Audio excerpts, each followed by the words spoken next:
का स्वागत है। हम लोग कृष्ण भावनामृत पुस्तक से पढ़ रहे हैं।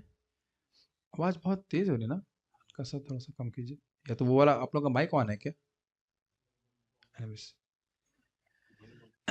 हम लोग ठीक हम लोग कृष्ण भावनामृत की प्राप्ति के अध्याय दूसरे को पढ़ रहे हैं। छठा दिन है। हम लोगों ने यहाँ पे बात रोकी थी कि अतृप्त कामनाओं की पूर्ति के लिए और वासनाओं के कारण व्यक्ति दुखी हो रहा है, और न केवल वह दुखी हो रहा है अपितु जिस ग्रह पर वह है, पृथ्वी माता, वह भी दुखी है। और उनको प्रपात बता रहे भागवत में पृथ्वी को गौ के रूप में प्रस्तुत किया गया था दो जगह। एक तो आप दशम स्कंद में देखेंगे और चौथे स्कंद में भी पृथ्वी माता को गाय के रूप में दिखाया गया है। एक बार भारत में एक प्रसिद्ध स्वामी से पूछा गया कि मानव जाति के दुख के लिए क्या परमात्मा या विधाता उत्तरदायी है? स्वामी ने उत्तर दिया कि ये सब दुख भगवान की लीला है। आगे प्रश्न किया गया कि किसी जीव को कर्म फल के नियम के निर्देशन में रखा ही क्यों जाता है? स्वामी अपने प्रश्नकर्ताओं को संतोषजनक उत्तर न दे सके। अद्वैतवादी और निराकारवादी जो केवल जीव और परमेश्वर के एकत्व के सिद्धांत को मानकर चलते हैं, ऐसे प्रश्नों का संतोषजनक उत्तर नहीं दे सकते। ऐसा अपूर्ण उत्तर किसी जीव के हृदय को कदाचित ही संतुष्ट कर सकता है। अभी समझ में नहीं आ रहा होगा कि प्रपात किस कंटेक्स्ट में बोल रहे हैं। देखिए, इस जगत में दुख तो दिखाई पड़ रहा है, तो कहते हैं आप और मैं भगवान है। तो कोई कहे कि भाई आप हम भगवान हैं, तो सुअर की योनि में जीव है भी भगवान है, ये मल खा रहा है। कहते हैं वो तो उसकी लीला चल रही है।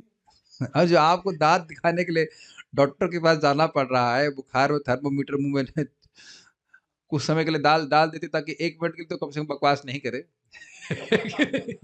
चुप रहे। तो अब कहने यह तो मेरी लीला चल रही है। थोड़ा-सा इसका गेन कम कर दीजिए। ये तो मेरी लीला चल रही है, तो ये कोई लीला नहीं चल रही है। हम लोग कर्म के बंधन में फँसकर कार्य कर रहे हैं। तब एक प्रश्न ये बन जाएगा कि भई जीव कर्म के बंधन में फँसा क्यों? तो कहते हैं माया। बड़ी बड़ी सुंदर बात है। देखिए वस्तुतः हम सब ब्रह्म है, हम सब ब्रह्म हैं। लेकिन जब आप परमेश्वर थे, वो परम ब्रह्म जो था, उसमें जब माया का प्रभाव हुआ, तो वो परिच्छिन्न हो गया। वो लिमिटेड हो गया, सीमित हो गया। जो सीमित हो गया, इस कारण से भी जीव के रूप में प्रस्तुत हो गया। तब प्रश्न बन जाएगा कि भाई वो क्यों हुआ? जब वह माया से मुक्त अवस्था में था, माया का अधीश्वर के रूप में था, तब माया पकड़ ली। तो अब जब माया के अधीन है, तो माया क्यों छोड़ देगी? तो सारे प्रश्न जो हैं वो हैंग होते रहते हैं। कौन है हमको जो मुक्त करेगा? जब हम ही भगवान हैं और हम तो फँसे हुए माया में, तो हमको मुक्त कौन करेगा? ये सब बातें हम लोग कई बार चर्चा कर चुके हैं, तो ये कोई उत्तर वो ठीक से दे नहीं पाते। देखिए होता क्या है, आपने से एक बहुत कहावत सुनी होगी, सच बोलने का लाभ क्या है पता है? सच बोलने का लाभ ये है कि आपको याद नहीं रखना पड़ेगा कि पिछली बार क्या बोला था। है कि नहीं? कृष्ण भगवान है, कल भी यही बोले थे, आज तो चेंज करने की ज़रूरत नहीं। अरे! गीता मान लो किसी ने उठाया, "अरे! तुम तो कृष्ण को भगवान कह रहे थे, यहाँ तो शिव जी भगवान लिखा है, तो ये तो कुछ बोलने की ज़रूरत है नहीं, पूरी गीता में छान लीजिए, कृष्ण ही भगवान, हर पेज पे कृष्ण ही भगवान लिखे हुए हैं।" कितनी सिंपल बात है ना। और कोई व्यक्ति जैसे कुछ एक संस्था है, वो बोलती है कि शिव जी ने गीता बोली, तो मैं कहाँ दिखाओ? तो एक जगह जहाँ भगवान बोलते हैं कि रुद्रस्मि, मैं रुद्र हूँ, तो वो उसको पकड़ लेते हैं कि देखो भगवान कृष्ण कह रहे हैं शिव जी हैं। तो मैं उस पे उत्तर में कहूँगा, तो भगवान कह रहे हैं कि मैं शिव के रूप में, शिव मेरे रूप में है, ये तो नहीं कह रहे ना। वो उनकी एक विभूति है, लेकिन ये नहीं कि वो भगवान ही हो गए। तो मैं एक उदाहरण दे रहा हूँ कि लोग अंट-संट बात बोलेंगे, तो उसको डिफेंड करने के लिए और अंट-संट बात बोलनी पड़ेगी। और आप ये हमारे ही ग्रुप में एक भक्त हैं, बता रहे थे 20 साल से वो माताजी, मतलब 5 साल की उम्र से लेकर 25 साल तक, वह इस मायावादी संप्रदाय में सेवा करती थी। मतलब घर से जाती होंगी, सेवा करती, और उनको कोई संतुष्टि प्राप्त नहीं हुई। भगवान ही संतुष्ट नहीं होगा, तो जीव कैसे संतुष्ट हो जाएगा? 20 साल, बहुत बड़ी बात है ना। और अ, एक यहाँ पे बात आ रही, तो हम थोड़ा बोल दे रहे हैं इस बारे में, क्योंकि एकदम प्रत्यक्ष मुझे पूछा गया था ये, जो हम क्लास दे रहे थे जीएलए में। तो एक माताजी पूछी, पता नहीं पूरे टाइम तो खैर उनका वीडियो ऑफ रहा था, प्रश्न के लिए वीडियो ऑन किया। तब निराकार साकार हो गई। तो उनका एक बड़ा मासूम प्रश्न था। लेकिन बहुत गंभीरता में समझ नहीं पाया बात। कह लगे यहाँ पे तो आप लोग भक्ति कर रहे हो, कुछ काम है करने के लिए, अब भगवान में जब लीन हो जाएँगे, तो फिर तो कुछ करने के लिए रहेगा ना, बड़ा बोरिंग लगेगा। पहले तो मैं समझ नहीं पाया क्योंकि हमारी अंडरस्टैंडिंग बड़ी सिंपल है, भक्ति कर रहे हैं, वहाँ जाके फिर वैकुंठ में जाके फिर भक्ति ही तो करेंगे। मैं क्लास के उनका प्रश्न नहीं समझ पाया कि वो प्रश्न क्या कर रही थी। बाद में मुझे क्लास में समझ में आया कि वो क्या कहना चाह रही थी। क्योंकि उनकी धारणा ये थी, वो अभी बहुत ज़्यादा भक्ति के बारे में नहीं जान रही थी। तो क्या सोच रही थी, आज आप यहाँ भक्ति कर रहे हैं, नहीं, नहीं मेहनत नहीं, भक्ति ही कर रहे हैं, अच्छी बात है, लेकिन बाद में भगवान में लीन हो जाएँगे। वो पॉइज़न हृदय में भरा हुआ था। तो जब लीन हो जाएँगे तो करने के लिए कुछ होगा ही नहीं। जब कुछ करने के लिए नहीं होगा तो आप सुखी कैसे होंगे? तो बात तो उनकी सही है कि जब कुछ करने के लिए नहीं होगा तो सुखी कैसे होंगे? लेकिन ये गलत धारणा है कि आध्यात्मिक जगत में कुछ नहीं है। Does that make sense? तो ये जो फ़िलॉसफ़ी है, मर्ज हो जाने की, मिल जाने की, ये जीव को कभी संतुष्ट नहीं कर सकती और हमारे प्रश्नों का भी सैद्धांतिक रूप से उत्तर ठीक से नहीं दे सकती। फिर वही बात, सर्व खलु इदं ब्रह्म, इसका अर्थ क्या है? सब कुछ ब्रह्म है। जगत नहीं, ब्रह्म सत्य, जगत मिथ्या। ब्रह्म सत्य है और जगत मिथ्या है, तो उससे पूछोगे तुमने बोल दिया कि जो सब कुछ ब्रह्म है, तो जगत क्या है? जगत ही ब्रह्म है। तो ऐसे हज़ारों उनके इसमें कॉन्ट्रडिक्शन दिखाई पड़ेंगे। वो जानबूझ करके असत शास्त्र बोला गया, झूठ-मूठ की बातें बोली गई, तो उसमें आपको बहुत सारी फॉलेसी दिख जाएगी। और मेन बात ये है, मुख्य बात ये है कि भगवान संतुष्ट नहीं होते। मन्नित दर्शनम खिलम। मैं ऐसे नारद जी कहते हैं जिससे भगवान संतुष्ट नहीं होते, ऐसे दर्शन को, सिद्धांत को, फिलॉसफीज को मैं न्यून मानता हूँ, कम मानता हूँ, वो पर्याप्त नहीं। ठीक है? आप कहाँ हैं? इतना दूर बैठे, माइक पहुंचेगा आपके पास? आ गया माइक? हाँ। समस्त शास्त्रों में श्री भगवान को लीला पुरुषोत्तम कहा गया है, जो अपने स्वभाव से सदा दिव्य लीलाएं करते रहते हैं, मल नहीं खाते हैं। सुअर मल खा रहा है तो उसकी लीला नहीं है, वो बाध्य है। भगवान यहाँ आने के लिए बाध्य नहीं होते हैं, वो आते हैं तो अपनी दिव्य व्यवस्था को बनाए रखते हैं। बहुत अच्छा बात महाराज कह रहे थे आज सुबह कि वैकुंठ से भगवान जब जगत में आते हैं तो ऐसा नहीं कि वैकुंठ में कुछ उपलब्ध ना हो जिसको यहाँ भोगने के लिए आ रहे हो। भाई हम कहीं जाते हैं तो हमारा कोई अभाव होता है तो उसको पूर्ति करने के लिए जाते हैं। तो 9 बजे तो ऐसा नहीं कहते हम ओम पूर्णमदः पूर्णमिदं हम पूर्ण हैं, ऐसा तो नहीं बोलते। 9 बजे भूख लगने लगती है तो पूर्णता, कुछ अपूर्णता का अनुभव करते हैं ना, तो हम कृष्ण हॉल में जाते हैं। जैसे हम यहाँ पे कुछ डिस्कशन करने आए, कुछ ज्ञान प्राप्त करना चाहते हैं, तो भगवान ऐसा क्या वस्तु है जो वैकुंठ छोड़ करके यहाँ पे आएँगे? ऐसी कोई वस्तु नहीं है। भगवान अपनी अहेतु की कृपा से आते हैं और आने के बाद ही अपनी दिव्य स्थिति को बना के रखते हैं। ये कहने का आशय। पढ़िए आगे। वेदांत सूत्र हाँ। वेदांत सूत्र में उन्हें आनंदमय अभ्यासात कहकर भी वर्णित किया गया है। अच्छा, इसका अर्थ समझे कभी आप? एक अर्थ है आनंदमयो भ्यासात, अभ्यासात। क्या माई की बोली, मुझे लग रहा है उत्तर अब गलत ही आएगा, फिर भी प्रयास कीजिए। मैं जो इसका अर्थ समझा वो ये कि जो नित्य अभ्यास से आनंद में रहता है, जिसके स्वभाव में आनंद में रहना है। आपने दो बातें बोली और वो दोनों बातें अलग हैं। आप ये कह रहे हैं, मुझे क्षमा कीजिएगा लेकिन ये जनरली इसका अर्थ समझते नहीं है कि अभ्यास के द्वारा जो आनंद में रहता है, मतलब जैसे अब हम अभ्यास करके हम कुछ सीखते हैं फिर वो आनंद में रहता है, नहीं। देखिए, देखिए अभ्यास का मतलब होता है रेपिटेशन। आनंदमय अभ्यासात का अर्थ है कि शास्त्र में बार बार ये रिपीटिशन करके बोला गया है कि कृष्ण आनंदमय है। ये रेंज में नहीं है, मुझे पता था, ये तो स्वयं पढ़ के आए तो कोई हीरो थोड़ी ना है। क्योंकि आनंदमय है ये समझ में आता है। अभ्यासात का अर्थ क्या होता है? अभ्यास से, शास्त्रों में ये बारंबार अभ्यास है, बारंबार ये रिपीटिशन है कि कृष्ण आनंदमय। देखिए प्रभुपाद यहाँ पे क्या लिख रहे हैं, समस्त शास्त्रों में श्री भगवान को लीला पुरुषोत्तम कहा गया। क्या है? वेदेश सर्वेर अहम एव वेद। वेद में बार बार कहा गया कि कृष्ण आनंदमय, अर्थात बहुत गंभीर बात, आनंदमय है, मतलब स्वरूप से ही आनंदमय। आनंदमय, तेजोमय, उनका स्वरूप में ही आनंद है।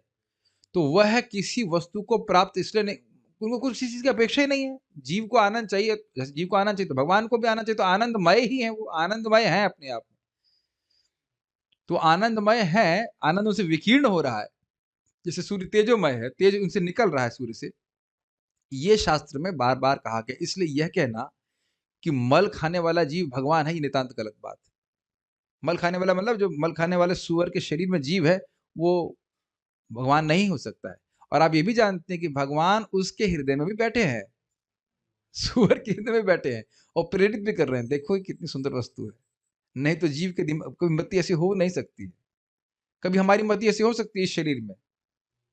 नहीं हो सकती है। गलती से भी स्पर्श हो जाता है, बाहर मल पड़ा रहेगा तो व्यक्ति को बड़ा मतलब अजीब सा लगे, है ना, स्पर्श रहेगा, स्नान कर ले या जो भी। तो ये बहुत इंपॉर्टेंट बात है, समझ में आया? आनंदमय अभ्यासात का अर्थ। हाँ, बढ़िए आगे। अद्वैतवादी और निराकारवादी अपने अद्वैत और निराकार के अपूर्ण सिद्धांत के समर्थन में बड़ी कठिनाई से इस सूत्र की विविध प्रकार से व्याख्या करने का प्रयास करते हैं, किंतु तथ्य यही है कि आनंद का उपभोग अकेले नहीं किया जा सकता। यह एक प्रसिद्ध तथ्य है कि विविधता ही आनंदोपभोग की जननी है। पढ़िए पढ़िए पढ़िए। उदाहरण के तौर पर वे नगर आकर्षक माने जाते हैं जिनमें विविध वस्तुएं उपलब्ध हों। प्राणी स्वाभाविक रूप से विविधता के प्रति आकर्षित होते हैं, जैसे आकर्षक सड़कें, सुंदर भवन, सिनेमा, उद्यान, वाहन, व्यापार, जीविका के साधन, भोज्य सामग्री इत्यादि। इतनी विविधता के बावजूद अंग्रेज कवि कौपर ने एक बार कहा था, नगर को मनुष्य ने बनाया, किंतु ग्रामीण अंचलों को स्वयं ईश्वर ने बनाया है। ग्रामीण अंचल भी प्राकृतिक विविधता से भरे होते हैं, किंतु ये अपरिष्कृत होते हैं, जबकि नगरों में ही विविधता एक आधुनिक वैज्ञानिक पद्धति से व्यक्त की जाती है। कौपर जैसे कवि गांवों की विविधता से आकर्षित होते हैं और शहर में रहने वाले शुष्क लोग मानव सर्जित रंगीन विविधता से आकर्षित होते हैं। किंतु किसी भी दृष्टि से देखें, विविधता ही वह वस्तु है जो लोगों को गांव और नगर की ओर आकृष्ट करती है। वेदांत सूत्र के पूर्वोक्त पद्यांश की यही समुचित व्याख्या अब है। मैं 100% कन्विंस्ड हूँ कि आप लोग रिलेट नहीं कर पा रहे हैं। क्यों? थोड़ा समझने, बहुत सुंदर प्रपात समझा रहे हैं। देखिए, आपने क्या सीखा? आनंदमय अभ्यासात। शास्त्र में बारंबार रिपीटिशन है कि कृष्ण आनंदमय है। अब श्रील प्रभुपाद जी क्या समझा रहे हैं बताइए? लिंक समझ में आया? आनंद की व्यक्ति अनुभूति कैसे करता है? विविधताओं के द्वारा। तो आध्यात्मिक जगत में या परम सत्य में कह सकते हैं स्पिरिचुअल रियलिटी को विविधता से शून्य बताते हैं मायावादी लोग या निराकारवादी। तो ये बात शास्त्र उचित नहीं है। बैलेंस कर पा रहे हैं? ये थोड़ा सटल चीजें समझने का प्रयास कीजिए। शास्त्र कह रहा है कि भगवान आनंदमय है। एक्चुअली आप जानते हो जीव भी आनंदमय है, तो जीव को भी विविध सुख चाहिए। ठीक है, वो सब आध्यात्मिक होने चाहिए, लेकिन उसमें भी विविधता होनी चाहिए। Does that make sense? हाँ, वो उस तरह से बता रहे हैं। विविधता नहीं होगी तो जीव को आनंद नहीं होगा। कृष्ण तो नए अलग अलग हर हर इंद्रिय को सुख देने वाले हैं। अलग अलग उनका रूप हो, रस हो, गंध हो, सभी कुछ सुख देने वाली है। तो कृष्ण में विविधताएं हैं और आध्यात्मिक जगत में भी विविधता है।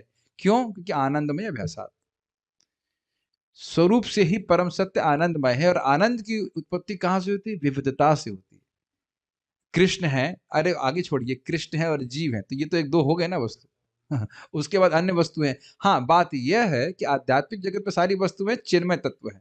वह शुद्ध सत्व का विकार, कैसे विकार, यहाँ ट्रांस विलास विलास विलास है। ये बहुत पहले पढ़ाया गया था, सनातन गोस्वामी शिक्षा में पढ़ा रहता है। तो जितना भी भगवान के परिकर है, भगवान का धाम है, वो सब शुद्ध सत्व के द्वारा है। तो उसमें भी आपको शुद्ध, अरे एक ही तत्व है, फिर भी वहां विविधता है।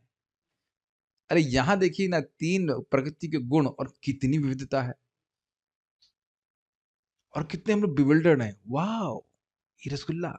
चलिए, ये तो आप बहुत आगे की बात हो गई। केवल आप दूध को ले लीजिए और दूध से कितनी विविधता उत्पन्न हो जाती।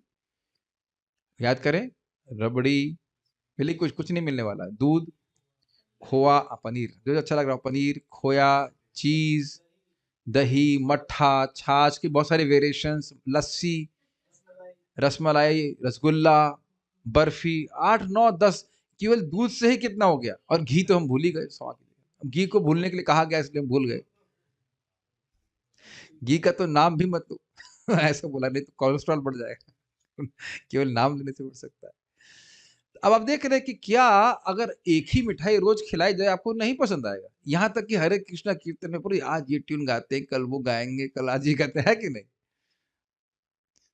ये विविधता अच्छी लगती है, स्वाभाविक सी बात है। तो अब आप समझ पा रहे हैं कि क्या प्रभुपाद उनकी बात का खंडन कर रहे हैं। एक शास्त्र का वचन है कि आनंदमय भाषा, तो आनंद होता है विविधता से। तुम कह रहे हो वहां कुछ है ही नहीं।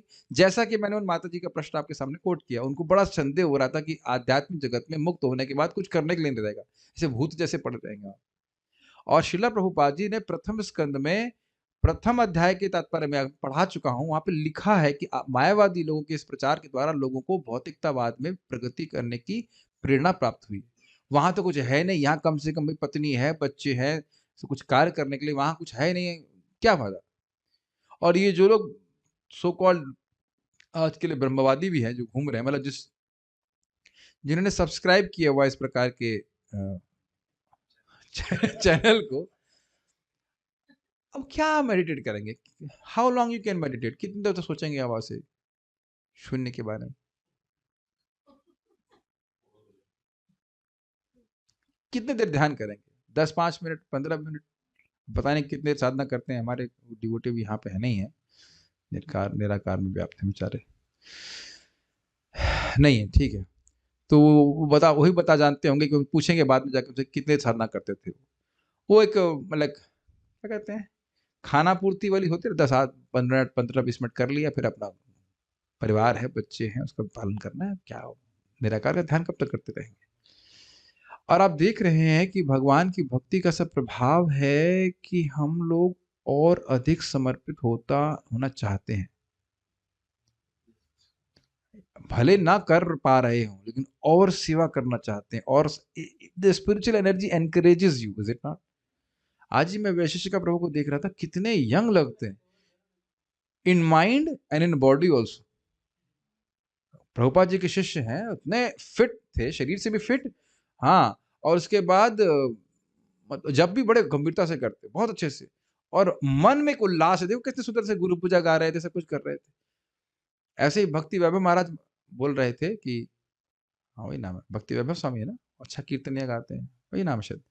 कह रहे थे आई फील 60 साल में भी इतनी एनर्जी मेरे को लगती है कि पूरे विश्व में कृष्ण भावना का प्रचार करना, ऐसे करके। एक बहुत इंटरेस्टिंग बात है। और ये मायावादी बातें ना बोरिंग होती हैं, इस सिद्धांत में कुछ रखा नहीं है ना। आपको हमारा सोचा बोलते हैं भगवान ऐसा भूत जिसका कोई रूप नहीं है, इसे कौन प्रेम करेगा? आप दुखी होंगे तो वो पुकार भी नहीं सकेंगे, हाँ, आंसू पोंछने भी नहीं आएगा, हाँ, क्या मतलब है बताइए? एक रुमाली दे दे कम से कम खुद ही पोंछ लो, वो भी नहीं करने आए। ठीक है। और दूसरा बात प्रभुपाद हम बहुत सुंदर तरह से बता रहे हैं कि विविधता तो लोगों को अच्छी ही लगती है, चाहे शहर की हो चाहे गांव की हो। आप में से सुंदर गांव किसी ने देखे हैं? एक दो तीन चार। अच्छा, आपका गांव इसलिए सुंदर है या वाकई सुंदर गांव है? नहीं, वाकई सुंदर गांव, प्राकृतिक छटा जिसे कहते हैं ना। हाँ, पेड़ है, नदियां हैं। मैं तो खैर बाली में देखा, भारत में तो मैं ऐसे व्यक्तिगत देखने का मौका नहीं मिला। अब तो गांव सब गंदे रहते हैं प्राय। हाँ, हिमाचल साइड में है, और उसी तरह से वहां भी पहाड़ वहाड़ हैं उधर बहुत, बड़ा सुंदर वहां पे बना के रखते हैं गांव। हमारा मंदिर तो वहां पे खैर गांव जैसे एरिया में था। वहां पे गांव और शहर थोड़ा मिक्स टाइप का है, बहुत ज्यादा गांव नहीं है। वहां के गांव भी अच्छे तरह से होते हैं, हमारी तरह से नहीं होते, लेकिन फिर भी बड़ा अद्भुत है। वहां पे ने पहाड़ पे एक स्कूल देखा था, वो बड़ा अद्भुत था, मतलब बिल्कुल अद्भुत था। पेड़ों के बहुत सारे पेड़ उगे हुए हैं, और मतलब बहुत ही, फिर भी वहां लोग पैंट वैंट पहने हुए थे, लेकिन अलग बात है। लेकिन अगर वहां पे वैदिक तरह से पढ़ाया जाता तो कितना अच्छा होता। तो एक मैं खाली बोल रहा हूँ, इस तरह की प्राकृतिक छटा होती है और लोगों को बहुत अच्छी लगती है। और आप देख रहे हैं कि वो विविधता शहर में कभी नहीं की जा सकती। रादर आप देखेंगे कि शहर की जो विविधता है वो हमको डल कर देती है, इज इट नॉट? नहीं, डर हम लोग को बहुत असंवेदनशील बना देती है। खैर वो सब अलग बातें हैं, लेकिन कहने का अर्थ है कि लोगों को विविधता अच्छी लगती है। ये बात प्रपात कह रहे हैं, इसके अलावा सुख अनुभव करता है। पढ़िए आगे। बहुत से तथाकथित स्वामी जब प्रायः नगरों की ओर आकृष्ट हो जाते हैं, बहुधा समाज और स्त्रियों की मित्रता में आनंद खोजते हैं। सामान्यतया वे वन के प्राकृतिक सौंदर्य से आकृष्ट नहीं होते, यद्यपि वे ऐसे पुरुष की वेशभूषा धारण कर लें जो वनवासी के लिए उपयुक्त है। ऐसे स्वामी भौतिक पदार्थों में अनेक प्रकार के आनंद को खोजते हैं, क्योंकि उन्हें आध्यात्मिक जीवन के वैविध्यपूर्ण आनंद का कुछ पता नहीं होता। ये प्रभुपाद जी क्या कटाक्ष कर रहे हैं उन भौतिकतावादी सन्यासियों के प्रति जो ऐसे कह देंगे सब कुछ जगत मिथ्या है, ये है, लेकिन अब क्योंकि जीव को तो आनंद चाहिए और आनंद मिलेगा विविधता के द्वारा, तो वो उसको संसार में, यहाँ तक स्त्री आदि में भी ढूंढने का प्रयास करते हैं। देखिए, ये बहुत गंभीर बात है। जब तक व्यक्ति को कृष्ण भावना का सुख का अनुभव नहीं होगा, जीव तो सुख चाहता है, तो वह भोग को त्यागना उसके लिए बड़ा मुश्किल होगा। इसीलिए भक्तों को संघर्ष होता है, क्योंकि अब हम लोग परमहंस अवस्था में तो है नहीं, तो धीरे धीरे याद आते रहते हैं पुराने भोग। लेकिन प्रजहाति यदा कामान सर्वान पार्थ मनोगतान, प्रजहाति त्याग देता है, क्योंकि जान रहा है कि इन सब में कुछ रखा नहीं है। परम पूज्य देवामृत स्वामी कहते हैं मेंटल कॉन्कॉक्शन फैक्ट्री। समझ में आया इसका मतलब? फैक्ट्री से आपने देखा, मान लीजिए फैक्ट्री, उसमें ऑटोमेटिक प्लांट लगा हुआ है, तो एक के बाद एक कुछ ना कुछ प्रोडक्ट निकलता रहता है। ये तो जानते हैं। तो मेंटल कॉन्कॉक्शन फैक्ट्री मतलब मन की उपज, मनोगत मन की उपज से भोग की वासनाएं या भोग के प्रक्षेपण कहते हैं, प्रोजेक्शन मन के सामने प्रस्तुत होता रहता है। ये कर लो, वो कर लो, ठीक हो जाओगे। लेकिन देखिए, मूल बात तो ये है कि हम शरीर ही नहीं है। तो शरीर से लिंक करके जो भी भोग, हमारे भोगों का सजेशन या विचार मन प्रस्तुत कर रहा है, वह हमारे लिए एक छलावा है, उसे होगा नहीं। लेकिन प्रभुपाद क्या कह रहे हैं, क्योंकि इन लोगों के लिए, आप लोग समझिए इसको, जो निर्विशेषवादी हैं उनके तो मेन्यू में ही नहीं है कृष्ण भावना।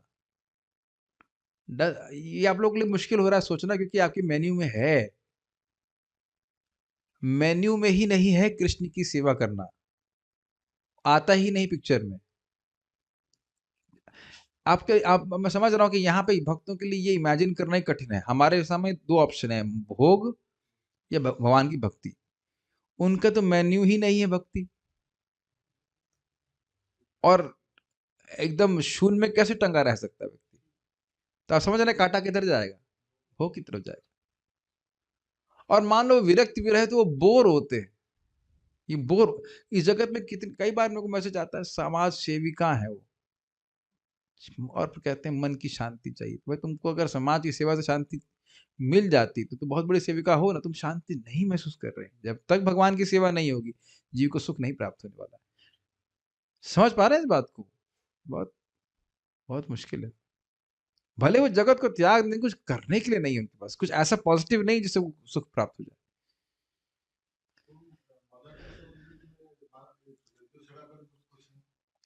मदर टेरेसा कहती हैं कि मैं जो सेवा कर रही हूँ बहुत सुखी हूँ। देखिए, उनसे पूछा गया, अच्छा आपने उनको याद दिला दिया कि मन के बारे में बोलना ही चाह रहा था। तो उनसे पूछा गया था कि आप इतनी सेवा कर रही हो, ये शक्ति कहाँ से प्राप्त होती है? तो उन्होंने अपनी रोजरी बीट, वो रोजरी होता है, हम लोग माला जप माला होता है, उनके रोजरी होता है, वो रोजरी को बाहर निकाला कि मैं इसमें भगवान के नामों का जप करती हूँ, इसके द्वारा मुझे शक्ति प्राप्त होती है। तो ये बात हम नहीं देख रहे हैं।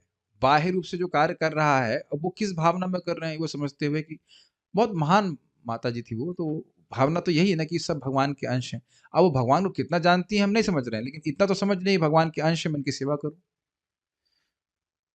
लेकिन क्या सारे समाज सेवी जो होते हैं उसी तरह से सोचते हैं? उनको तो यही पता नहीं होता कि भगवान है कौन। लेकिन उनको भगवान का नाम तो जरूर पता है। आप लोगों को पता है कि नहीं? मैं बीच में एक हल्का सा आर्टिकल पढ़ा था, मुसलमानों में भी एक कुछ एक द से द्रिकिर द्रिकिर करके एक शब्द होता है, उसका मतलब होता है ये जप, अल्लाह अकबर, और ऐसे करके कई नामों को, भगवान अल्लाह के नाम को बार बार वो बोलते हैं, और उससे ज़रा वो उनका अनुभव है, मतलब वो लोग प्रॉमिस किया जाता है उसमें कुछ सिस्टम कि आप शुद्ध हो जाते हैं। तो ये नाम उच्चारण तो वह भी करती थी, वो तो डिवोटी है ना भगवान की। भाई, यहाँ पे भी तो भक्त लोग केवल नाम जप नहीं करते, बहुत सारे कार्य करते हैं, लेकिन नाम जप छोड़ के तो नहीं करते। Is it not? बहुत बहुत सारे काम करते हैं, लेकिन ऐसा नहीं कि नाम छोड़ दिया उन्होंने। बात आ रही तो खैर हम बोल दे रहे हैं। आज बहुत सुंदर श्रीमान कृष्णानंद प्रभु कह रहे थे, देखिए सुबह आप अगर जप अच्छा कर लेते हैं जैसे, तो पूरा दिन आपका उल्लास रहता है सेवा करने में। थोड़ा इस साइड पॉइंट आ रहा है। और जो सुबह जप नहीं करता, कुछ नहीं करता, उसका उसको जो सारे कार्य उसको बड़े बोरिंग और नीरस से लगते हैं। हाँ, गवर्नमेंट जॉब था उसमें। हाँ, जैसे लोग गवर्नमेंट में ड्यूटी करने के लिए हाँ, कर दी खत्म, उसके बाद अपना पैसा आया कुछ उसमें एफर्ट हार्ट नहीं लगा पाते। खैर ये बात अलग हो गई। हम बात खाली कर रहे थे कि कृष्ण की सेवा की ऑप्शन ही उनके पास नहीं है। आप कभी मिले हैं ऐसे निराकारवादियों से? आप मिले हैं?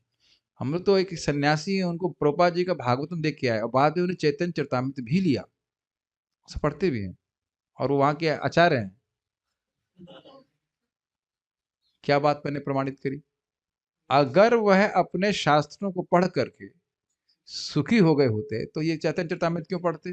वो भी ऐसे व्यक्ति की, शिला प्रभुपाद जी की, जो धुआंधार बैटिंग कर रहे हैं। कौन से प्राय सभी तात्पर्य में प्रभुपाद जी निर्विशेष शून्यवादी धाए धाए धाए उड़ा दे रहे हैं। और वो आचार्य हैं वहाँ के, मैं ना बता भी नहीं बोलूँ कहाँ के, वहाँ उस मठ के आचार्य हैं। और वह और हाँ, अद्भुत बात थी, जब मैं वहाँ गया था देखा वो अकेले घूम रहे हैं आश्रम, ज्यादा लोग नहीं थे वहाँ पे। इस तरह से भक्तों का जमावड़ा जैसे मंदिर में लगा रहता था, कुछ नहीं वहाँ पे। कौन किसको आकर्षित करने वाला, कुछ भी नहीं। याद आ रहा है इस पे मुझे महाराज की बड़ी विनोदपूर्ण बात की, एक व्यक्ति था, भक्त था, वो भी इसी प्रकार के निर्विशेष ध्यान शिविर में चला गया एक दिन गलती से। अब सुने होंगे कथा बड़ी मजेदार।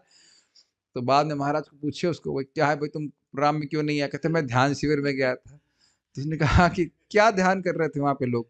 कह रहे थे हम देखिए प्राय तो लोग वहां पे सो रहे थे, खराटा मार रहे थे, और तुम क्या ध्यान कर रहे थे? कह रहे थे वो मैं खेत में ट्यूबवेल ऑन करके आ गया था, तो मैं तो वही ध्यान कर रहा था कि मेरा ट्यूबवेल बंद कौन करेगा, इत्यादि इत्यादि।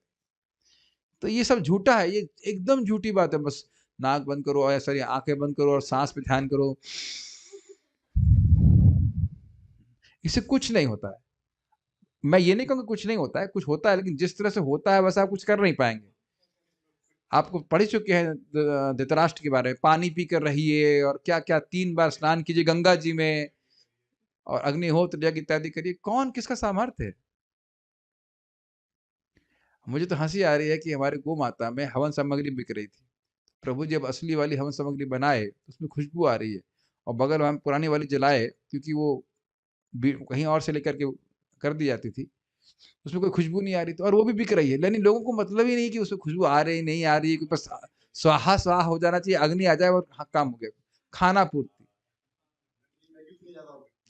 तो अब जो है प्रभु जी कम से कम एक हरि भक्ति विलास के हिसाब से कर रहे हैं, तो हम देख रहे हैं कि कितना अज्ञान है। ना पंडित जी कुछ बोल रहे हैं भाई से कोई खुशबू नहीं आ रही, कुछ नहीं, किसी को कोई मतलब नहीं, लेके स्वाहा हा चल रहा है।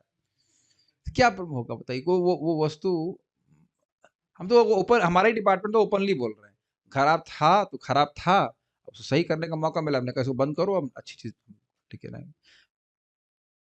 मैं क्यों बात कहाँ से आगे बात, हाँ मतलब खाली बोला ध्यान अग्निहोत्र लेकर करो कैसे? वो जो हमारी यज्ञ सामग्री है वही गड़बड़ है। मान लो खुद खुद ही ब्राह्मण बन जाओ ठीक है, मान लो करने वाला खुद ही ब्राह्मण बन जाए तो वस्तु ही नहीं मिलेगी, तो क्या उससे कुछ होने वाला नहीं है।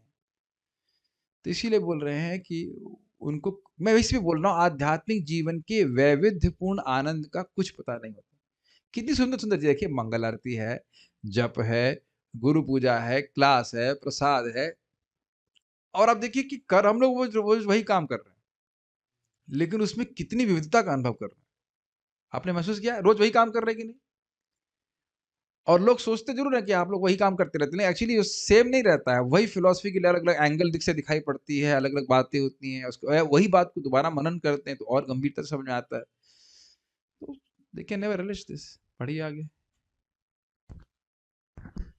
एक और वे भौतिक पदार्थों की विविधता में आनंद लेते हैं, तो दूसरी ओर वे उस परम तत्व की आध्यात्मिक विविधता को नकारते हैं। कितनी ये बहुत गलत बात है। परम तत्व मतलब जो सभी का स्रोत है, जन्मादि अस्यतः, इसको परम तत्व की परिभाषा के रूप में कहा जाता है कि जिससे सभी कुछ आया है।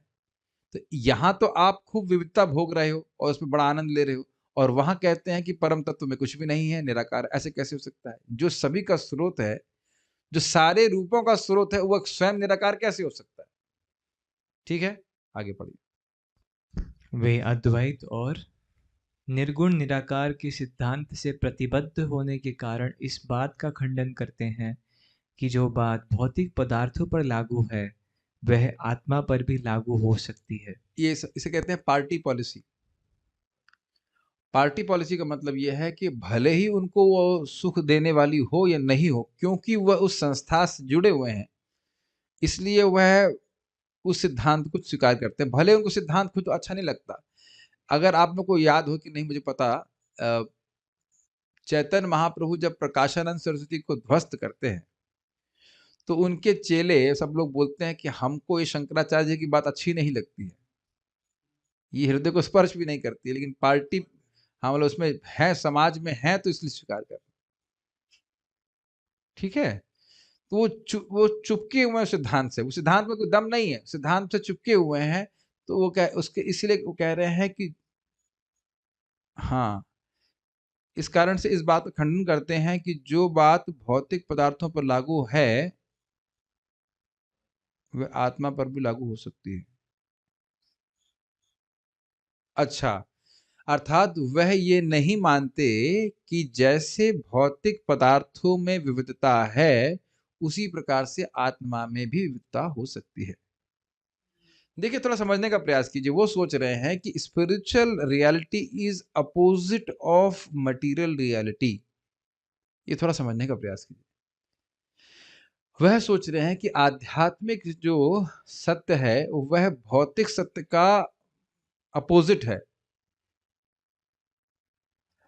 तो अब उसमें ये कुछ हद तक ठीक भी है भाई, हम लोग यहाँ पे भौतिक जो वस्तुएं हैं वो असत हैं, वहां पे शाश्वत हैं। लेकिन उनका यह सोचना कि यहाँ पे आकार है और क्योंकि आध्यात्मिक जगत अलग होना चाहिए या विपरीत होना चाहिए इसलिए वो निराकार है, ये धारणा गलत।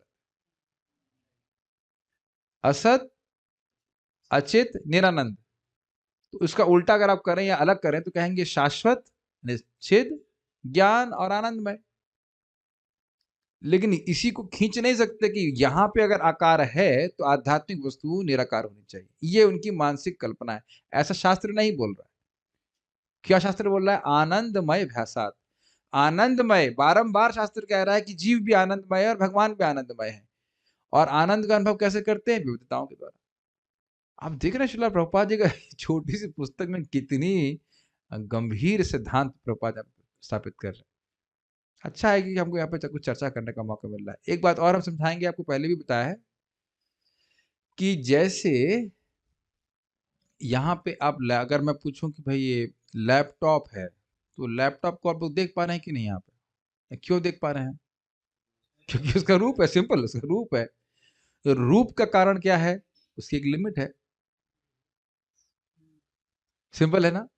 तो यानी भौतिक रूप, उसका मतलब लिमिट, और परम सत्य है अनलिमिटेड, इसका मतलब कोई रूप नहीं। सिंपल है कि नहीं? कितना सिंपल फिलोसफी है ना। समझ में आया? ये मैं बार बार रिपीट किया हूं, पहले ही बता चुका हूं, समझने का प्रयास कीजिए भाई। यहाँ तुम दृष्ट है भाई, इसमें क्या दिखाई नहीं पड़ रहा आपको? लैपटॉप दिख रहा है आपको, आपका माइक दिख रहा है, अलग अलग रूप दिख रहे हैं, तो देख रहे हैं ना इसका एक यहाँ पे एज दिखाई पड़ रहा है लैपटॉप की। भाई आप लोग का वो सैमसंग का एक फोन आता है एजलेस बोलते हैं। एजलेस का मतलब ये नहीं कि उसकी एज है ही नहीं। उसकी हाँ कुछ कम है, लेकिन ये नहीं कि उसकी एज मतलब एकदम अपरिचिन्न हो गया है कि नहीं। समझ में आ रहा है? तो अब आप समझ रहे हैं कि हम क्या कहने वाले हैं। ये कहते हैं कि परम सत्य तो अनंत है, अनंत जैसे कोई अंत ही नहीं है, तो उसकी कोई परिधि हो ही नहीं सकती, इसका मतलब निराकार है। तो यह बात गलत है। क्यों गलत है बता सकता है कोई?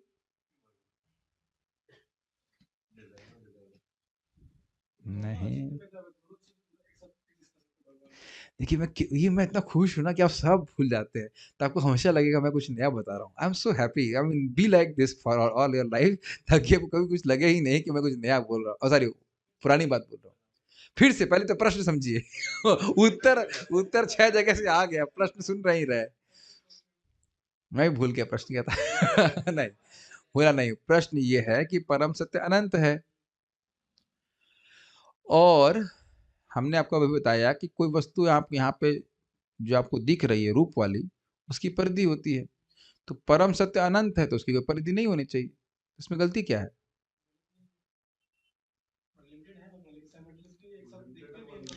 प्रश्न समझ रहे हैं? परम सत्य अनंत है, तो परम सत्य अनंत है और हम प्रत्यक्ष देख रहे हैं कि भौतिक वस्तुओं का लिमिट है। तो हिंट दे दिया अब आपको। हाँ पकड़ो बात। यस, यही प्रभात बोल रहे हैं कि भौतिक पदार्थों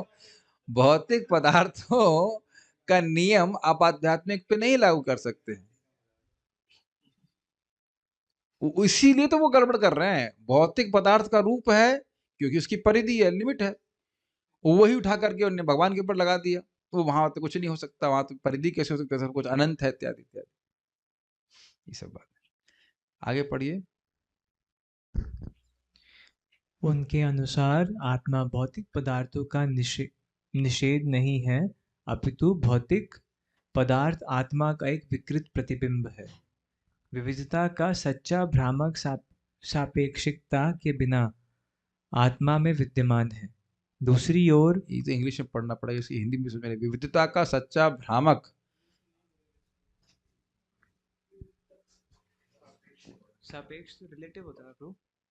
हाँ रिलेटिव तो है कि क्या वो बोल प्रभुपाद जी इसमें कह रहे हैं। डाइवर्स वैरायटी का रियल भ्रामक, ये हिंदी ही समझ नहीं आई मेरे को, द इंग्लिश रियल आसान होती है, इंग्लिश द समझ में आ जाती रियल रिलेटिव इल्यूजन। है। वाह, ट्रांसलेशन करेंगे तुरंत। कौन सा है भाई ये बुक इंग्लिश में? Elevation to Krishna consciousness, hard struggle for happiness, ना ये तो पढ़ रहे हैं।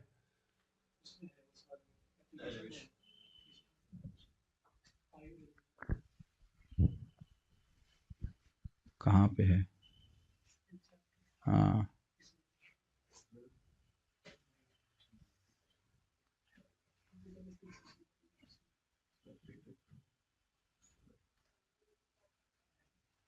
अच्छा,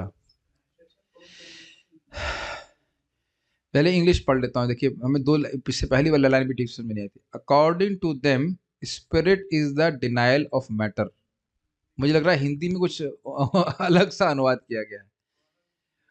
उन लोगों के अनुसार, अर्थात क्योंकि मैं जो जो पढ़ा था उसी अनुसार पढ़ा था, हिंदी हमारा कुछ इधर अजीब से बात आ रही थी यहाँ पे। अकॉर्डिंग टू देम मतलब अकॉर्डिंग टू मायावादी, मायावादियों के अनुसार जो आत्मा है वह पदार्थ का निषेध है। और यहाँ पे क्या लिखा हुआ है? निषेध नहीं है। उनके अनुसार आत्मा भौतिक पदार्थों का निषेध है। ये इन्होंने अनुवाद गलत लिखा हुआ है। मैं तो सोच रहा था कैसे हो गया, मैंने तो अभी जो फिलोसफी बोली तो उसका निषेध हो गया गड़बड़ हो गया। इंग्लिश में बड़ा स्पष्ट लिखा हुआ है। देखिए पहले इसको मैं पूरी इंग्लिश पढ़ दे रहा हूँ। Because they are pledge to the theory of monism and impersonalism. उन्होंने मतलब वो व्रत ले लिया है कि भाई हम एकात्मवाद को ही मानेंगे। They deny that whatever pertains to matter can pertain also to spirit. तो इस बात का खंडन वो करते हैं कि जो चीज जो तो जिस पदार्थ में विद्यमान है वह आत्मा में हो ही नहीं सकती। कहने का अर्थ भाई पदार्थ में अरूप है तो आत्मा रूप हो ही नहीं सकता। उसी को तो समझा रहा था मैं कि वो कह रहे हैं कि वो जो पदार्थ का रूप जैसे लिमिटेड है तो आत्मा का रूप तो एकदम अपरिचिन्न होना चाहिए। आत्मा से मतलब परमात्मा से बात कर रहा हूँ। भगवान का परम सत्य का रूप जो है वह तो रूप हो ही कैसे सकता है, वो तो अनंत है, इत्यादि इत्यादि। पदार्थ का रूप है और आत्मा जो है वो पदार्थ का निषेध है। न इति, नीति नीति करते हैं तो मतलब आत्मा में रूप हो ही नहीं सकता। जबकि वो नहीं समझ पा रहे कि चिन्मय रूप है, विग्रह हम बोलते हैं ना, सच्चिदानंद विग्रह। हाँ ये भी बात है कि वह अपनी छोटी सी बुद्धि से वो, और छोटी सी बुद्धि से मीमांसा किए जा रहे हैं, जो बात सत्य है उसको स्वीकार नहीं कर रहे। ये बहुत थोड़ा सा ट्रिकी बात है, समझने का प्रयास कीजिए। उसके बाद कह रहे हैं the fact according to them spirit is the denial of matter. उनके अनुसार आत्मा पदार्थ का निषेध है। वो ये कहना चाह रहे हैं प्रभुपाद। अगर आप पदार्थ का निषेध नेगेशन करते हैं, जो पदार्थ नहीं है वो आत्मा है। अब रुक जाओ पहले इस लाइन को समझिए आप, ये लॉजिक बड़ी जबरदस्त है। वेब कैम क्या है? ऐसे नहीं, जो घर नहीं है, नेगेटिव, ये बड़ी इंटरेस्टिंग है। नहीं लेकिन ये बड़ी अजीब सी बात है ना, क्योंकि घर नहीं है जो वो है। अब सर खो जाएंगे आप, तो कहेंगे जो पदार्थ नहीं है वो परम सत्य है। अब देख रहे हैं डेफिनेशन गलत है। क्यों? क्योंकि देखिए पदार्थ भगवान पर निर्भर है, भगवान पदार्थ पर निर्भर नहीं है। अगर आप ये डेफिनेशन करो कि जो पदार्थ नहीं है न इति, तो भगवान की डेफिनेशन, भगवान की परिभाषा तो पदार्थ में निर्भर हो गई ना। और जबकि पदार्थ क्या आप जानते हो? प्रधान, प्रधान से सारा जो वस्तु आ रही हैं उसको पदार्थ कहते हैं, प्रधान भगवान की शक्ति। तो यहाँ पे प्रधान की परिभाषा भगवान पे आश्रित है, और ये लोग क्या कर रहे हैं, इधर से देख रहा है सोच रहे हैं, पीछे से देख रहा है कि भाई पदार्थ जो नहीं है वो, उसका ध्यान करो। अभी बड़ा मुश्किल बात है ना। अभी अगर मैं आपसे कहूँ 2 मिनट के लिए हम सब परम पिता परमेश्वर उस निराकार ब्रह्म का ध्यान करें, तो अब कुछ भी नहीं कुछ आना भी नहीं चाहिए तो कुछ आना भी नहीं चाहिए ये भी अच्छे, कुछ आना भी नहीं चाहिए, लेकिन दिक्कत है कुछ ना कुछ आता ही रहता है मन में, नाम और रूप तो आते ही रहते। चलिए, तो ये समझ में आ गई बात। इंग्लिश में आगे प्रभात कह रहे हैं, the fact is however the spirit is not a negation of matter. आत्मा पदार्थ का निषेध नहीं है। अंधकार का अभाव प्रकाश नहीं है। अब समझ में आया, प्रकाश की सत्ता अंधकार पर निर्भर नहीं करती। अरे सब भाग गए जूम वाले आज आज तो सारे, आज कोई खाना बना करके प्रवचन नहीं समझ पा रहा हो बहुत दिन खाना बना के प्रवचन चल गया और आप लोग कभी कल्पना भी नहीं कर सकते था कि प्रभुपाद जी की छोटी पुस्तक में इतनी गंभीर गंभीर बातें होंगी, क्योंकि जैसे ही सब आता है तो माइंड ना ऑफ हो जाता है मैं ज्ञान के प्रकाश में था, अब मैं थोड़ा अंधकार में आ जाना चाहता हूँ, कुछ और ज्ञान नहीं चाहिए। देख रहे ऐसे लगेगा प्रभुपाद जी बहुत छोटी छोटी पुस्तक में क्या क्या सिद्धांत दे रहे हैं, और देखिए कैसे उड़ा रहे हैं उनको। मुझे बड़ा अच्छा लगता है ये, एकदम से मेरा मन ना प्रसन्न हो जाता है जब फिलॉसफी ऐसी सटल फिलॉसफी होती है। पहले समझ में आई, आत्मा पदार्थ का निषेध नहीं समझ में आया, जैसे प्रकाश अंधकार का निषेध नहीं है। But matter is a perverted reflection of spirit. परंतु पदार्थ आत्मा का एक विकृत प्रतिबिंब है। अब ये भी आप जानते हैं, आत्मा आध्यात्मिक जगत में क्या कर रही है, कृष्ण को केंद्र में रखे कृष्ण से प्रेम कर रही है। तो पदार्थ विकृत प्रतिबिंब है यहाँ पे पदार्थ से में अभिनिवेश होकर के आत्मा इंद्रियों को संतुष्ट करने का, अपने अपने को संतुष्ट करने का प्रयास कर रही है। फिर भी आत्मा एक अलग वस्तु है, पदार्थ बिल्कुल अलग वस्तु है। ये हम लोग गीता में डिस्कशन कर चुके हैं। वाटर टाइट कंपार्टमेंट्स, ना आत्मा कभी पृथ्वी मतलब जड़ बन सकती है, ना जड़ कभी आत्मा, ना आत्मा कभी भगवान बन सकती है, ना भगवान कभी माया बन सकता है। ये सब नहीं हो सकता। वो शाश्वत रूप से उनकी भिन्न प्रकृति है। ठीक है, ईश्वर परिचय में लिखते हैं, लेकिन उनको सामने रख के बोलिएगा, फिर भी बोलिए, माइक पे बोलिए, माइक पे बोलिए। मैटर को स्पिरिट में कन्वर्ट कर सकते हैं, स्पिरिट को मैटर में कर सकते हैं भगवान। ईश्वर परिचय साहब एक्सप्लेनेशन दीजिए इसका। मुझे समझ नहीं आया इसका। देखिए, भगवान के लिए ये संभव है कि मैटर को स्पिरिचुअलाइज कर दें और स्पिरिट ऐसा हो जाए कि मैटर जैसा है, और ये तो हम देख ही रहे हैं। ना सतो विद्यते भावो न भावो विद्यते सतः, नहीं सुन रहे हैं आप? दृष्टोन क्या है, उभयोर, उभयो का अर्थ क्या होता है, दो, उभयोर अभी दृष्टोंस्तस त्वनयोस तत्वदर्शी भी। तो जो असत वस्तु है, जो भौतिक है, उसकी सत्ता कभी नहीं रहती, और आत्मा हमेशा अविनाशी रहती है। तो स्पिरिट को मैटर में कन्वर्ट करने का अर्थ जो हम अगर समझ रहे हैं वो यही है कि आत्मा प्राय प्राय अपना मैटर से अभिनिवेश करने लगती है। अभी आप देख लीजिए ना, हमारे लिए अपने आप को आत्मा के रूप में पहचान करना कितना कठिन है। जिसका भी अगर अभी इकोनॉमिक सोर्स नहीं है कुछ इनकम का, वो जरूर सोचता है ना कि हमारा कैसे चलेगा। हमारा मतलब कभी इसको सोचते हैं कि मैं तो अविनाशी हूँ, मुझे नौकरी करने की क्या जरूरत है, मुझे धन कमाने की क्या जरूरत है। अरे मेरे को भी दिक्कत होगी, खाने को नहीं मिलेगा तो हम नहीं सोचेंगे। ऐसा तो होता नहीं है। खाने पे हल्की हल्की रोक हो जाती है तभी चिंता हो जाती है कभी राज्य के द्वारा, खाने को नहीं मिलेगा। ऐसा होता नहीं है, होना नहीं है कभी, किसी दिन नहीं होने वाला नहीं है। जिस दिन हमारी बड़ी कम्युनिटी हो गई है वो स्पॉन्सर कर देगा प्रसादम, ऐसा कभी हुआ होना नहीं किसी डिवोटी के संग कि वो भूखे मरोगे, कभी हुआ ऐसा? कभी होना भी नहीं है कभी होने वाला भी नहीं है। आप ठाकुर जी को भोग लगा रहे हैं, होना भी नहीं है। चिंता कितनी लगी रहती है अपने को, कभी आत्मा के रूप में सोच पाते हैं अपने आप को, बताइए? तो एक हमारा अंडरस्टैंडिंग देख रहे हैं उसी प्रकार से है। लेकिन देश सिद्धांत जो सिद्धांततः बात क्या है, आत्मा हमेशा मैटर से अलग रहेगी, आत्मा कभी मैटर नहीं बन सकती। भगवान बता रहे ना अपरा और पराशक्ति, तो अब पता नहीं प्रभुपाद जी वहां पे किस कंटेक्स्ट में बोल रहे हैं, हमको पूरी तरह से तो बात नहीं समझ में आ रही है, लेकिन इतना हम समझ पा रहे हैं। लेकिन अगर ऐसा होता तो प्रभुपाद जी क्यों बारंबार इस बात को बोलते कि कभी भी चेतना पदार्थ से उत्पन्न नहीं हो सकती, ठीक है ना। डेड मैटर से कभी चेतना नहीं आती, भगवान की शाश्वत शक्ति है आत्मा। अब वो किस कंटेक्स्ट में प्रभुपाद जी कह रहे हैं हमको नहीं समझ में आ रहा है। एक बात हमको बच्चों समझ में आ रही है, वो ये है कि जैसे कि एक स्पिरिचुअलाइजेशन की बात करते हुए समझ में आता है कि मैटर है और मैटर को भगवान की सेवा में उपयोग करते हैं तो वह अपने आध्यात्मिक गुण को प्रकाशित करता है, हम बंधन में नहीं पड़ते। लेकिन अब ये नहीं कि माइक ही एक डिवोटी बन जाएगा। हाँ मुझे पता है कि वो लिखा गया है, लेकिन ये माइक डिवोटी नहीं बन जाएगा, ये माइक भक्ति नहीं कर रहा है। तो यही बात क्या नाम से मैं भक्ति रसानंद महाराज से भी सुना हूँ इस बात को, क्लास में कि matter is spiritualised, it is can not be spiritual.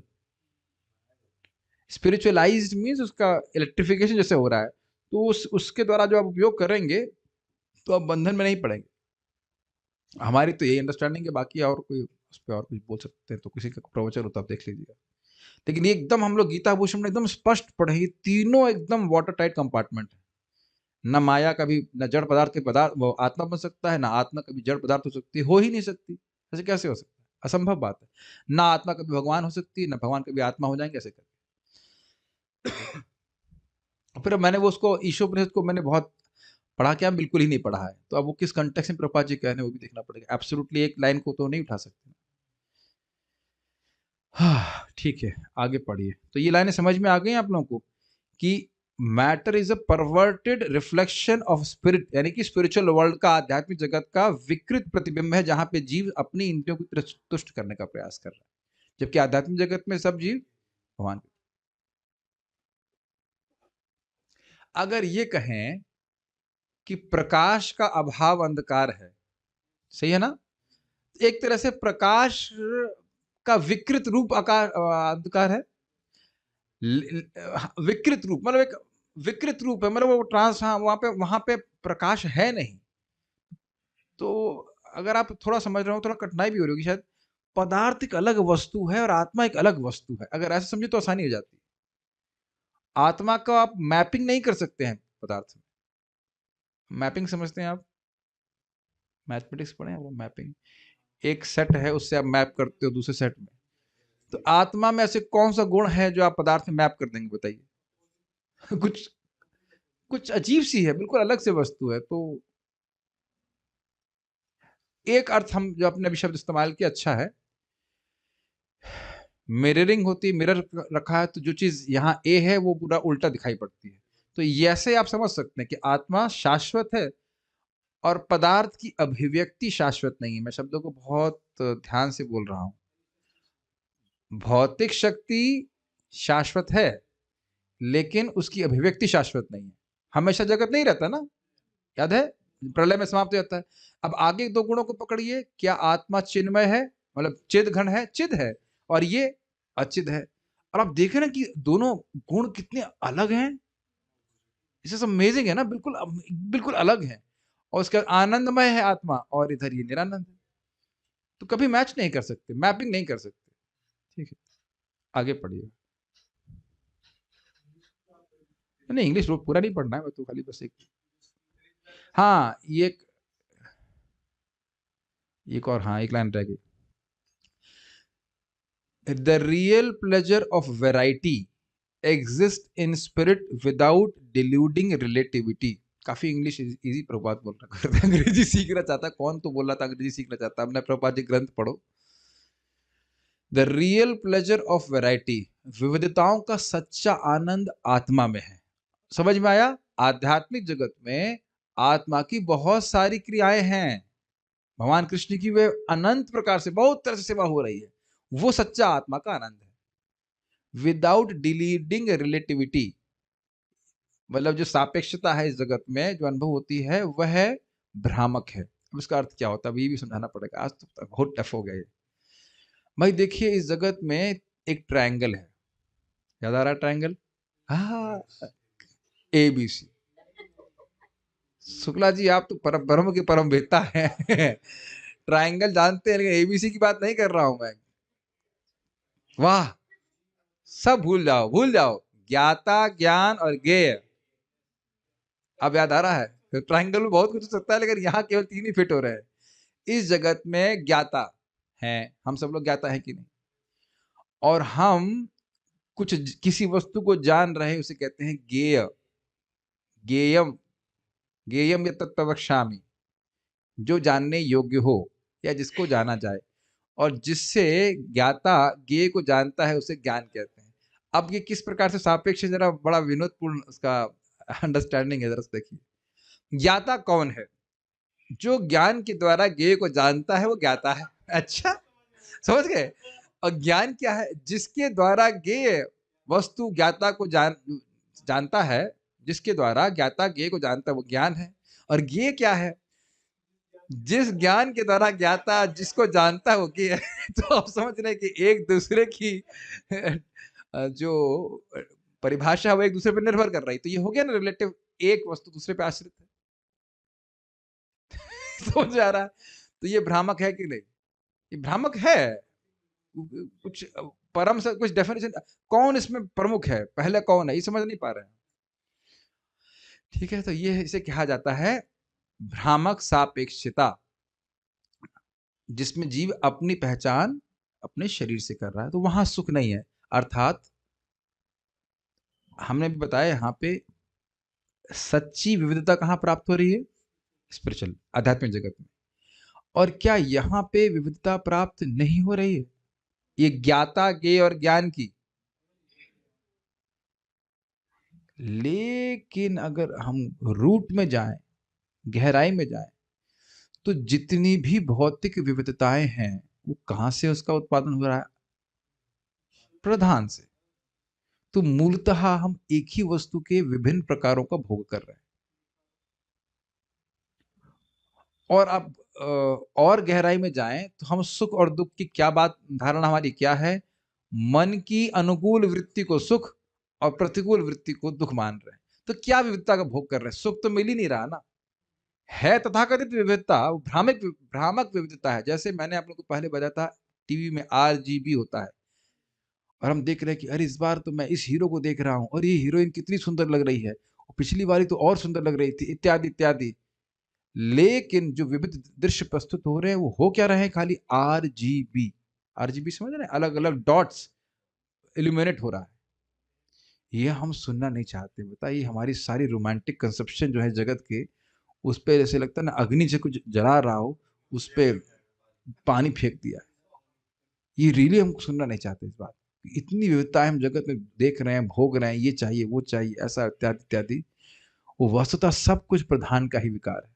क्या विविधता हम लोग कर रहे हैं, और उनमें से एक भी वस्तु हमारे स्वरूप को टच नहीं करती। थोड़ा सा पढ़ के फिर रुक जाएंगे। हाँ, दूसरी ओर जड़, पढ़िए। दूसरी ओर जड़ भौतिक पदार्थ सक्रिय आत्मा के संपर्क से उसी आध्यात्मिक विविधता का मिथ्या प्रतिनिधित्व या विकृत प्रतिबिंब प्रस्तुत करते हैं, जिसका तथाकथित सन्यासियों के अद्वैतवादी वर्ग द्वारा इतनी दृढ़ता से निषेध किया जाता इसको है। इंग्लिश में पढ़ना पड़ेगा। कहाँ गया? On the other hand, inert matter in association with dynamic spirit manifest a false representation or a perverted reflection of that very spiritual vegetatedness which is so adamantly denied by the monist class of so-called swamis. तो समझने का प्रयास कीजिए। आध्यात्मिक विविधता को जो स्वामी हैं, इन द सेंस जो मायावाद के लोग हैं, सन्यासी हैं, वह कहते नहीं है, बस एक ब्रह्म है। लेकिन इस जगत में जो पदार्थ है वह आत्मा के संयोजन से विविधता प्रस्तुत कर रहा है। तो अगर आत्मा में विभिन्नता नहीं होती तो यहाँ पे कैसे प्रस्तुत हो जाती? ये बहुत हाई बात है भाई, समझ में आए तो। हाँ, मैटर में विविधता नहीं है भाई। आप जानते हैं प्रधान में कुछ नहीं है, 1:1:1 में सतगुण रजगुण तमगुण, कुछ नहीं हो रहा है। जीवों की विभिन्न इच्छाएं हैं भोग की। समझ में अब एकदम क्लियर हो रहा है। जीवों की विविध इच्छाएं हैं, उन विविध इच्छाओं को पूर्ण करने के लिए भगवान जीवों को और काल शक्ति के साथ प्रधान पे क्षोभ करते हैं। और खत्म कर रहे थे, क्या गुस्सा हूं, क्या नाम है इनका, अग्रवाल प्रभु जी का, भूल नाम भूल गया मैं। हाँ, सुनील अग्रवाल प्रभु। कौन किस पे क्षोभ कर रहा है पता चला आपको? नहीं, कोई बात नहीं। क्लास में आपको ट्यूशन पढ़ा दूंगा ठीक है। तो भगवान जब भी फिर की फिलॉसफी आती है तो थकान हो जाती है कोई बात नहीं। तो क्या बात कर रहे थे, क्षोभ करते हैं। तो अब आप ये बताइए कि इच्छाओं की वैरायटी किस में है, प्रधान में है, जीव में है।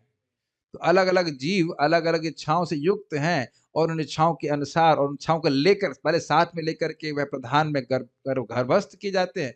काल शक्ति का शुभ होता है, तो इसी कारण से विभिन्न प्रकार के शरीर प्राप्त दिखाई पड़ते हैं। अभी भी अगर नहीं समझ में आ रहा तो यहाँ पे देखिए, कुछ लोग माता जी हैं, कुछ प्रभु जी के रूप में है, तो विविधता नहीं दिख रही, सब लोग एक ही टोपी लगाए हुए हैं नहीं, किसी के अलग। मैं समझता हूँ क्या कहते हैं उसको, मफलर भी सबका एक जैसा नहीं है,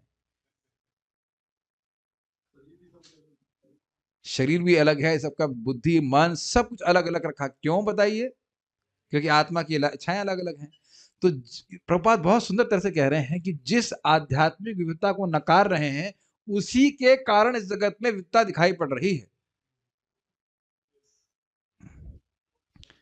ठीक है, आज बहुत लोड हो गया आज तो मुझे लगता है क्लास के बाद प्रभु जी प्रोटीन पाउडर दे दीजिएगा तो ताड़ के समझ सकें। लेकिन आप ये देख सकते हैं कि प्रभुपाद जी कितना सुंदर सुंदर बातें बोल रहे हैं अपनी छोटी छोटी पुस्तकों में। अद्भुत है ना। कुछ यहाँ पे कमेंट्स मैं देख लेता हूँ। ऊर्ध्व भाति मैनिफेस्टिंग मेनी फॉर्म्स, गुणा डिस्पेरेंस। Okay, English is more easy. तो हम कल से, हाँ, अगर आपको पूछ रहे हैं आनंदमय अभ्यासात का अर्थ क्या है, देखिए भगवान आनंदमय हैं, इसको बारंबार अभ्यास के द्वारा, बार बार रिपीटिशन के द्वारा शास्त्रों में कहा गया है। ये वो बात बोल रहे हैं। और उसके बाद प्रभुपाद ने बताया कि आनंद विविधताओं के द्वारा प्रस्तुत होता है। ओके, जिन लोगों को इंग्लिश अच्छी लगती है, I have to give at English class at 12 o'clock now. It's not compulsory at all, बिल्कुल आने की जरूरत नहीं if you want I will share the Zoom link, if you want you can come, we will discuss what is that 2.55। प्रजहाति यदा कामान सर्वान पार्थ मनोगतान आत्मन्यात्मना तुष्ट सित प्रज्ञस्तु दुच्यते। बहुत अच्छा श्लोक है, इंटरेस्टिंग है, तो करते हैं। ओके, हरे कृष्णा। श्रील प्रभुपाद की जय।